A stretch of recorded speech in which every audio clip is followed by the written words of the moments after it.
各位朋友你好，賭神聲又嚟。啱講完咗春天嘅木，講咗初春、仲春，而家我哋講暮春。所謂暮春，嗱我哋講有一個季度有3個月，每個月有30日，中間甲木有30日，乙木亦都有30日。過咗春分之後就月木當權啦，過咗清明之後，就幾乎就已經係第3個辰月啦，即係呢清明之後呢一段時間咧，就係一個辰月啦，就係甲木生喺辰月，即係生喺第3個月咁樣。咁我哋話辰逢係生喺呢啲4季月，辰戌丑未咧，我哋叫做雜氣啊，雜氣。因為佢嘅氣咧係好雜嘅，點解啊？譬如話你甲生喺卯月，你生喺卯月，係咪一個卯啊？係咪好單純啊？但係如果你生喺辰月啊，呢4季月嘅時候，佢有卯、月、癸呢3個呢個人緣喺度，於是咧你又唔知佢邊個強喎？呢個時候你要睇下到底邊一個強啊？所謂強就係話你出生之後。到底你喺邊一個 moment 啊？呢30日裏邊你開頭嗰9日，嗱呢度15日啦，清明到谷雨呢15日啦，15日裏邊其實月木仲未旺完嘅，月木一路旺過嚟，仲要旺多9日嘅，係咪？好啦，其中3日係癸啦，然後18日先係卯土啦，所以辰藏卯月癸啦，卯係主氣啦。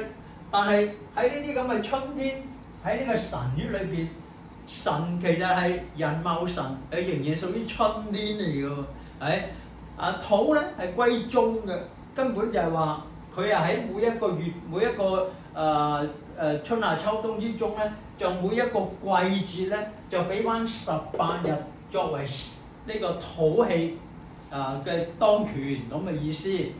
所以呢個雜氣財官呢個咁嘅月份咧，你要到底睇下佢生喺邊一個 moment 啊！啱啱過咗清明去到谷雨呢段時間咧，仍然係月木當權嘅 ，OK 但係你再過少少咧，已經係18日開始咧，呢度已經係卯土當權啦，卯土已經係土啦。咁如果你係卯土當權得令，但係因為卯仍然喺個春天裏邊噶嘛，係個暮春啊嘛，咁如果你話卯啲氣咁雜，喂你話你當權咧，就仍然喺春天嚟嘅喎，你都未走得甩過我嘅手指罅係咪先？咁呢個時候大家鬥大啦，點樣鬥大啊？嗱，既然係有三個地呢個人呢個人緣喺度，你又睇下邊一個透乾啊？邊一個透出天干啊？假如呢個卯土唔透天干，印星透天干或者劫星透天干，即係水同木透嘅時候咧，水木仍然係春天啊嘛。於是咧卯土咧，你當權你當令啫，但係你冇得權啊嘛。所以呢段時間又有唔同嘅計法啦。咁如果你有卯元體嘅辰土星當令啊咁樣當權啦咁，唔係咁計啊！如果你出生喺前半橛根本條數又計錯晒啦。好，咁我哋話暮春嚟到呢個 moment 啊，清明呢啲事實上呢度一壓過去咧，春天慢慢就會過去啦。我哋叫做春深木老春天越嚟越深啦，木氣越嚟越老啊，老到做咩？老到退啊，要退氣啦，木氣完咗就到火氣啦咁。咁你見到啲木氣一路強到呢度弱，經過土之後咧就立夏啦，立夏有火噶咯喎，丙火當權噶咯喎。所以變咗就話喺呢個 moment 嚟講，谷雨做分界啦。我解谷雨分界，谷雨之前你都可以冇水嘅，因為太陽唔係咁猛烈啊嘛，仲未到夏天啊嘛。但係如果谷雨之後，大鑊啦，火就嚟進氣啦，木之後到火，火一進氣，於是太陽開始好似而家咁嘅 moment，已經4月天啦，你慢慢要要天氣熱㗎啦嘛，要飲多啲水啊嘛。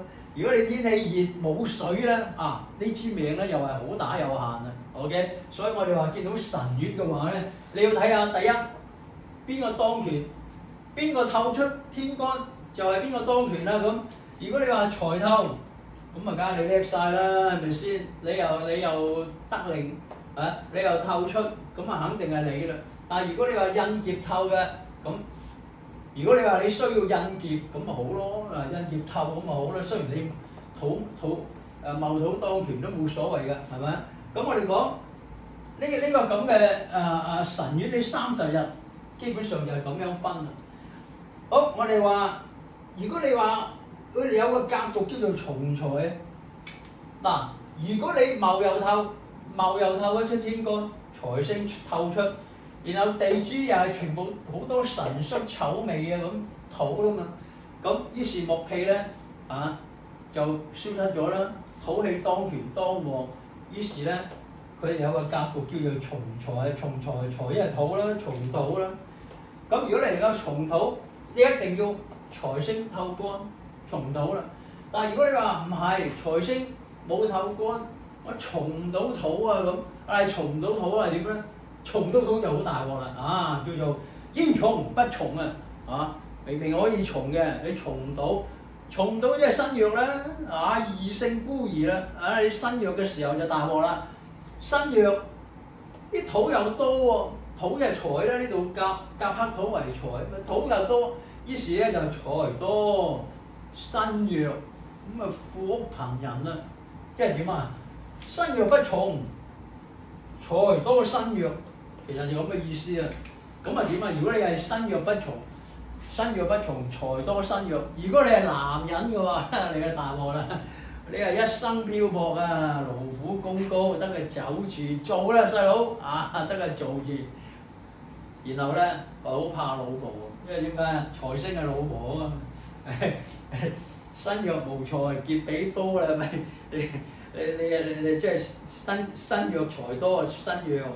於是咧，你又會老婆話事啦，哇！你都冇俾家用啊咁啊，老婆質你兩句，你又唔敢出聲啦，係嘛？咁啊，老婆話事。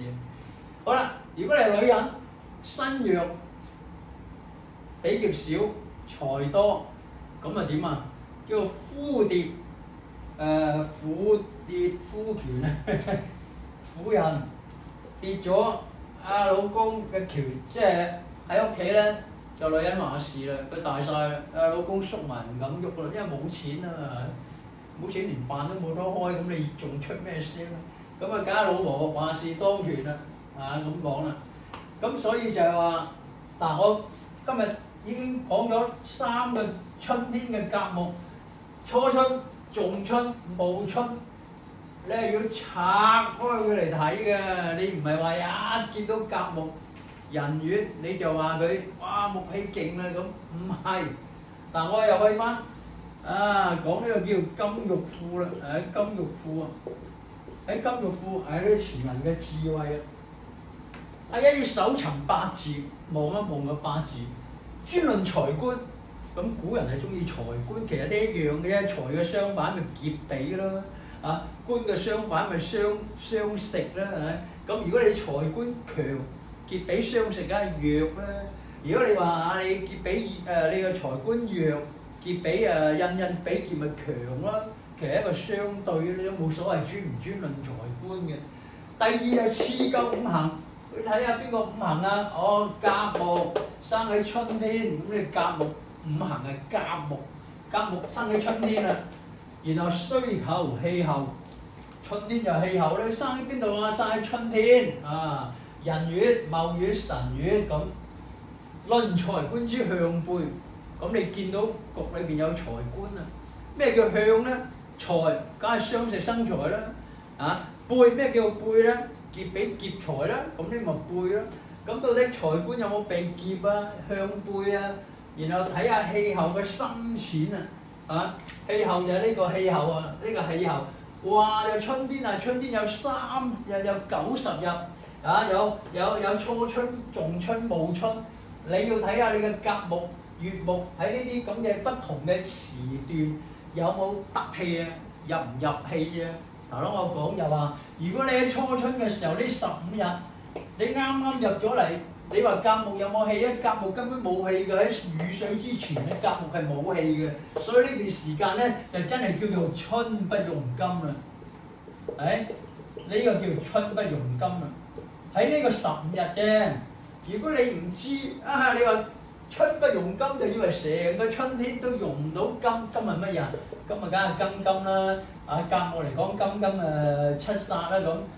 你話唔可以見到七煞啦，咁咪全部錯晒啦。